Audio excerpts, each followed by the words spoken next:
Radhe Radhe everyone. ज्ञान अनुसार में आप सभी का बहुत बहुत स्वागत है। तो आज की इस वीडियो में मैं आप सभी को निर्जला एकादशी की पूजा विधि दिखाने वाली हूँ। जेठ मास के शुक्ल पक्ष में आने वाली एकादशी को निर्जला एकादशी के नाम से जाना जाता है। निर्जला एकादशी वर्ष की सभी एकादशियों में से सबसे कठिन और बड़ी एकादशियों में से एक एकादशी मानी जाती है। इस दिन भगवान विष्णु का पूजन किया जाता है और जल का दान भी किया जाता है।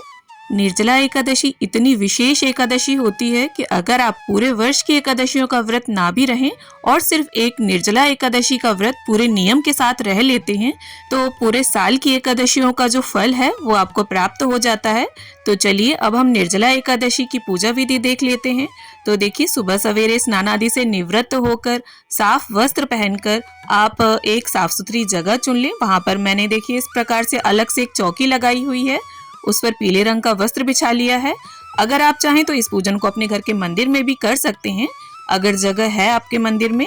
और इस प्रकार से फूलों का आसन देते हुए भगवान विष्णु का चित्र है मेरे पास, तो मैंने उन्हें विराजमान कर लिया है। अगर आपके पास भगवान विष्णु का चित्र ना हो तो भगवान विष्णु के किसी भी स्वरूप को आप विराजमान कर सकते हैं। इसके साथ ही गणपति जी की भी स्थापना हमने कर ली है। और फूलों का आसन देते हुए ही मैं यहाँ पर अपने लड्डू गोपाल को भी विराजमान कर लूंगी। तो लड्डू गोपाल को यहाँ पर मैंने स्नान करा दिया है, वस्त्र पहना दिए हैं। और चूंकि लड्डू गोपाल भी भगवान विष्णु का ही स्वरूप हैं, तो एकादशी की तिथि पर आप उनकी विशेष सेवा जरूर करें। साथ ही कान्हा जी की प्रिय गौ माता को भी हम यहाँ पर विराजमान कर लेंगे। इसके बाद देखिए, फूलों का आसन देते हुए ही यहाँ पर हम दीपक प्रज्वलित करके रख लेंगे। तो देखिए, एकादशी पर चावल का प्रयोग नहीं किया जाता है, तो यहाँ पर मैंने थोड़े से तिल ले लिए हैं और सफ़ेद तिल हैं ये।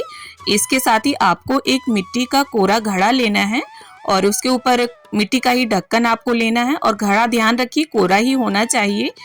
इस्तेमाल किया हुआ घड़ा हमें यहाँ पर नहीं रखना है, क्योंकि एकादशी की तिथि पर जल से भरे कोरे घड़े का दान किया जाता है। तो यहाँ पर मैंने देखिए टीका कर लिया है, स्वस्तिक नहीं बनाया है, क्योंकि देखिए बहुत से लोग इसे स्वस्तिक अगर हम बना देते हैं तो दान में लेने से कतराते हैं। और घड़े के कंठ पर मैंने मोली बांध ली है। और घड़ा आप अपने हिसाब से कितना भी बड़ा ले लें, पर इतना बड़ा होना चाहिए कि जिसे भी आप दान में दें वो इसे प्रयोग में ला सके।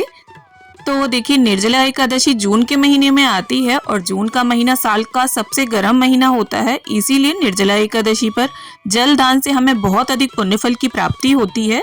इसके साथ ही यहाँ पर मैंने एक पीला अंगोछा भी रख लिया है दान के लिए। और इसके साथ जो भी ऋतु फल हो, इस मौसम में देखिए तरबूज, खरबूज, आम, खीरा, ककड़ी ये फल आते हैं, तो आप कुछ भी फल रख सकते हैं। यहाँ पर मैंने खरबूजा रख लिया है।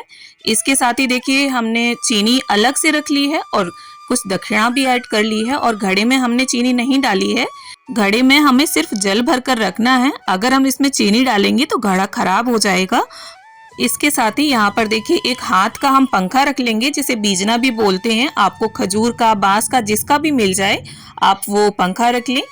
अब इसके बाद देखिए गंगा जल और फूल की सहायता से स्नान की भावना से हम सभी को छींटा दे देंगे, शुद्धिकरण कर लेंगे। और स्नान के बाद जिस तरह से वस्त्र पहने जाते हैं ठीक उसी प्रकार से वस्त्र की भावना से यहाँ गणपति जी को मैंने कलावा अर्पित कर दिया है, भगवान विष्णु को कलावा अर्पित कर दिया है और इसके साथ ही जनेऊ अर्पित कर दिया है। अब हम सभी का चंदन, रोली और तिल समर्पित करते हुए पूजन कर लेंगे। एकादशी की तिथि पर चावल का यूज बिल्कुल नहीं किया जाता, ना ही चावल भगवान को चढ़ाए जाते हैं और ना ही खाए जाते हैं। और जो लोग एकादशी का व्रत रहते हैं वो दशमी के दिन भी चावल नहीं खाते। तो देखिए, निर्जला एकादशी पर काफ़ी गर्मी हो जाती है, तो गर्मी से जो भी राहत देने वाली चीज़ें होती हैं हमें उन सभी का दान अवश्य करना चाहिए।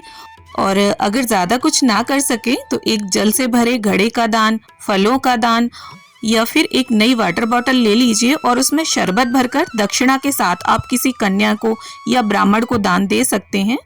अब यहाँ पर देखिए गुड़हल का पुष्प मैंने गणपति जी को अर्पित कर दिया है और भगवान विष्णु को, लड्डू गोपाल को, गौ माता को यहाँ पीले पुष्प मैं अर्पित कर दूंगी। साथ ही दीपक पर भी हम पुष्प अर्पित कर देंगे। और यहाँ पर चमेली के फूलों की माला है मेरे पास, तो भगवान विष्णु को मैं वो अर्पित कर दूंगी। साथ ही सभी को हम इत्र अर्पित कर देंगे। भगवान विष्णु के पूजन में इत्र का बहुत अधिक महत्व होता है और पूजा में सुगंधित वस्तुएं प्रयोग करने से पूजा का वातावरण दिव्य हो जाता है और पूजा में हमारा काफी मन भी लगता है। इसके साथ ही सभी को हमने तिल अर्पित कर दिए हैं और गणपति जी को यहाँ अलग से हमने चीनी का भोग रखा है, क्योंकि गणपति जी के भोग में तुलसी दल नहीं डलेगा। अब भगवान विष्णु को और लड्डू गोपाल को सभी को जो भी फलाहार हो आपके पास आप वो अर्पित करें। यहाँ पर मैंने चौलाई के लड्डू और आम का भोग रखा है, साथ ही हमने जल भी रख दिया है। अब सभी भोग में आप तुलसी दल अवश्य डाल दें, क्योंकि बिना तुलसी दल के भगवान भोग स्वीकार नहीं करेंगे।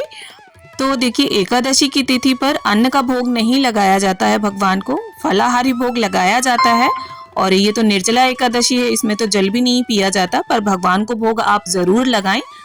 अब देखिए, हाथ में थोड़े से पुष्प या तिल के दाने लेकर हम निर्जला एकादशी के व्रत की कथा पढ़ लेंगे या सुन लेंगे, और कथा संपन्न होने के बाद हाथ में जो भी आपने ले रखा हो उसे भगवान के समक्ष छोड़ दीजिए।